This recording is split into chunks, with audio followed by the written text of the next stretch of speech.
ya zo cikin musnad Imam Ahmad hadisin Aisha radiyallahu ta'ala anha cewa annabi sallallahu alaihi wasallam yana cewa ina muku abubuwa uku, ina muku rantsuwa da Allah akan su. Abu uku ina muku rantsuwa da Allah akan su. Ce abu na farko, duk wanda ba shi da rabo ko ba shi da nasibi, wato ba shi da wani hannun jari a musulunci, to Allah ba zai hada shi da wanda yake da hannun jari a musulunci. Nabi ce hannun jari uku ne a musulunci, wani babu wanda ya kai su: sallah, azumi, zakka. Wanda ya kula da waɗannan abubuwa ya kiyaye su, to Allah ba zai taɓa daidaita shi da wanda bai samu wannan ba. Sannan abu na biyu, ya ce duk sanda Allah ya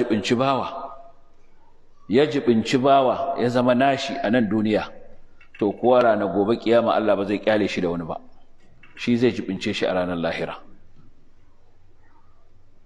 Sannan na uku, ya ce duk wanda ya so wasu mutane, to Allah zai tashe su tare da su.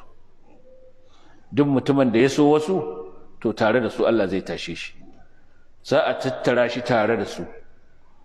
Babu shakka wannan abu ne da zai sa mutum ya yi ƙoƙari ya ga cewa a rayuwarsa ya yi soyayya da ‘yan uwansa muminai don Allah, ba don wani abu da yake hange, yake hankoro, yake tunanin ya samu daga wajensu ba, ba don wani matsayi da suke da shi ba, ba don wani gata da za su yi masa ba.